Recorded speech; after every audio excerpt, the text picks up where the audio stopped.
Hey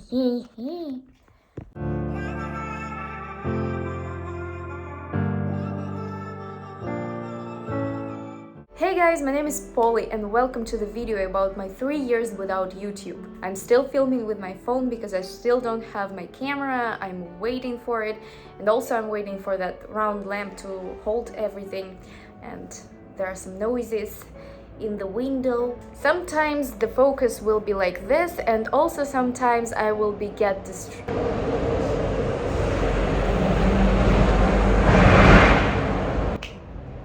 Also, sometimes I will be distracted by myself because I see myself over here. So sorry for the quality this time. Hopefully the next video will be better. Nope. Now, I have a lot of topics about my current life, which I want to share with you, but I feel like we cannot go any further without this particular video, because I feel like I owe you a story about my life, what's been happening, why have I disappeared, where I was. So if you're interested, then keep on watching and let's get started. First of all, a little off topic for those of you who hasn't been following me from the very beginning. So this channel has been created by me when I was in high school, and the content here used to be like about my student life slash personal life slash traveling and blah blah blah, and that's how I gained my piece of YouTube audience, and I completely lost it when I had my emotional breakdown in Prague, went back to Russia and stopped filming at all. And on top of that iceberg of problems also was the hackers attack on my channel. Some guy from Thailand has deleted all videos on this channel and has uploaded so many Asian videos here, so I couldn't do anything about it, and I was feeling at my lowest low, so I simply didn't have any powers to fight with that. So I just thought, Forget about it. Fucking forget about it. and I assumed that as a sign that I should not return here ever again. But now I'm here. I recovered 66 of 74 videos I used to have here, so feeling blessed. And before going back, I rewatched every single one of them, and that was beyond any cringe you could have ever experienced, trust me. Ew, this is so cringe. Guilty. So, first things first. I came from Czech Republic to Russia, to my hometown, Voronezh, without a single plan what to study, where to work. I was devastated and broken. I used to study international relations in Prague, and my student program involved such subjects which I had no inclination to study, like at all. That was like mathematical analysis, statistics, informatics, something like that. I was empty after 2 years abroad, and I wanted to keep my life as simple as possible in my homeland. And that's why I chose the faculty of journalism, because I've always liked writing and that's what I know how to do. So that's what I decided. And now it seems like the worst decision, considering what's happening to the real journalism in Russia. It's suicidal mission now to be a journalist. But that actually has proven to me once again that when you choose something, following your heart, following your intuition, you can never be wrong. Because now I work with texts more than 2 years already, and I'm feeling like that's totally my thing. I love what I do, and although I'm not a journalist, that's still a good decision for me. But back then, in 2019, when I was changing my university, I didn't have a clue how to enter that amazing world of getting paid for texts, how to start writing, how to work as a journalist, and blah blah blah. And what do you think I've done?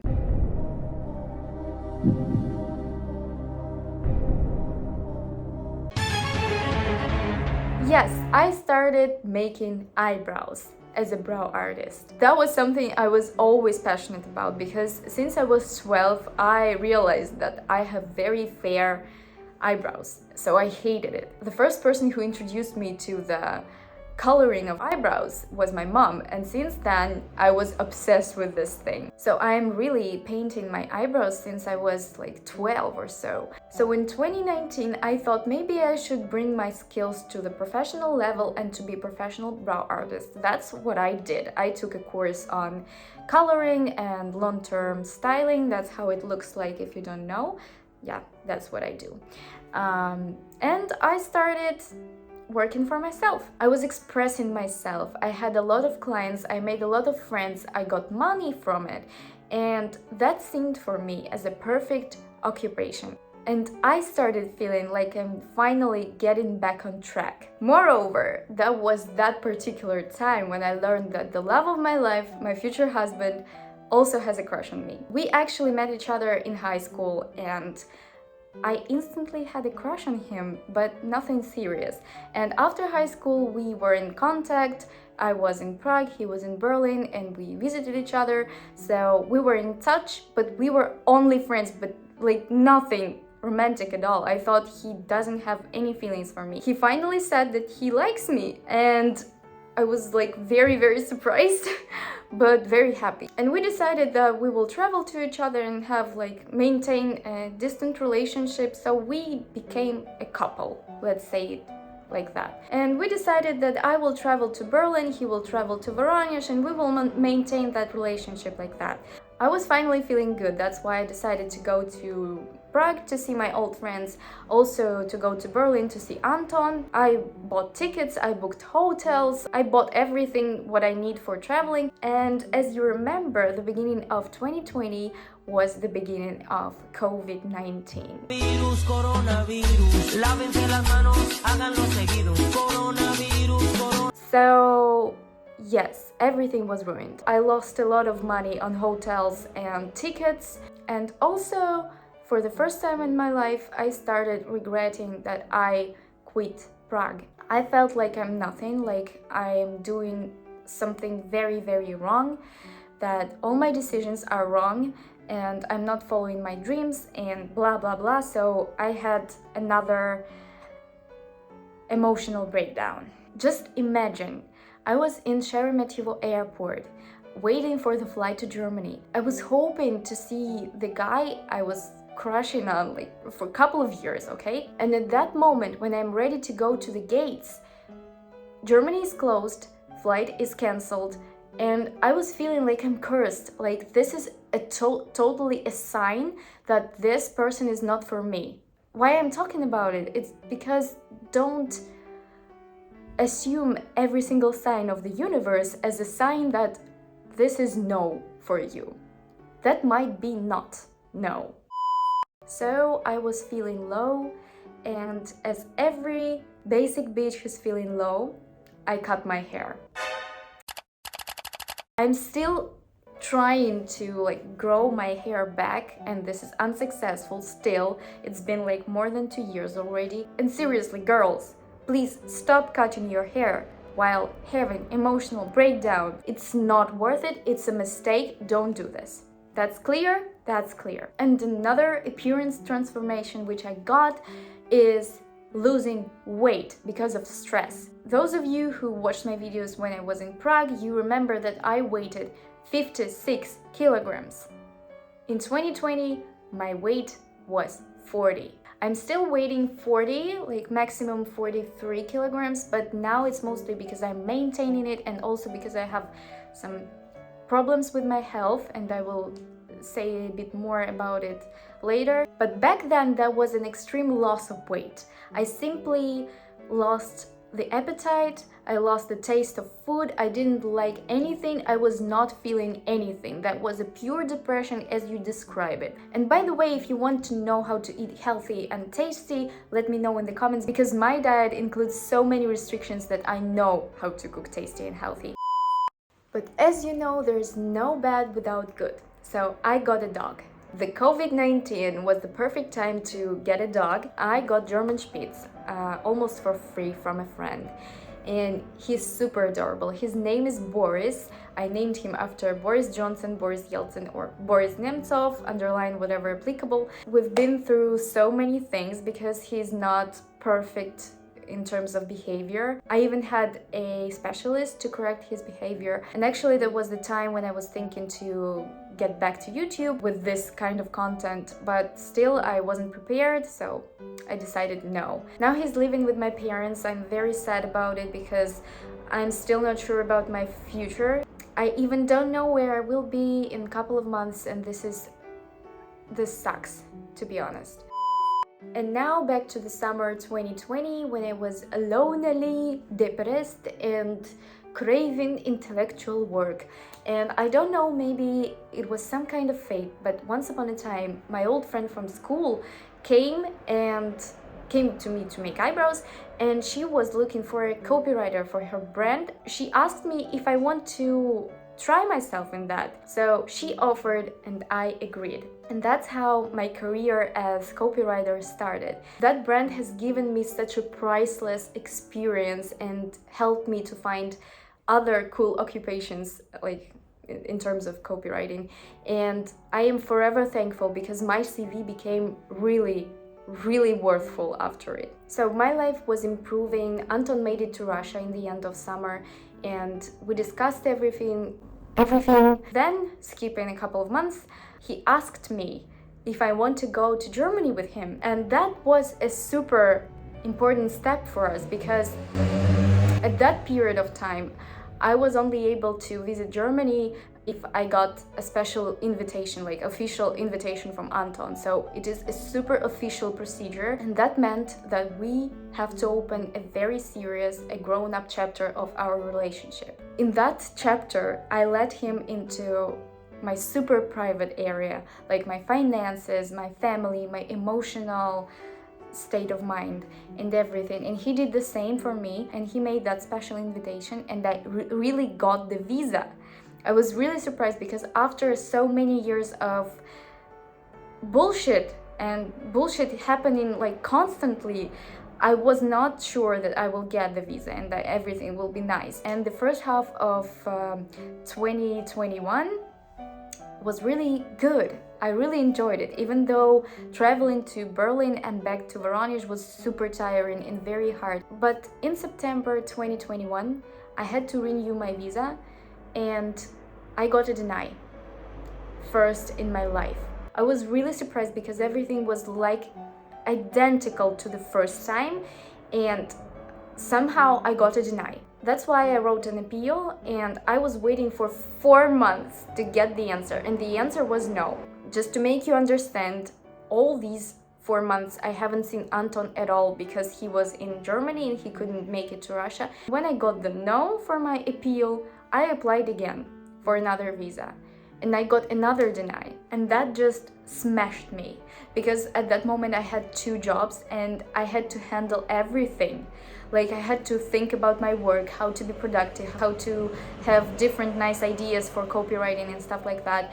And on the other side, I had to think how to get a visa, what's wrong, how can I help myself even if the appeal doesn't work.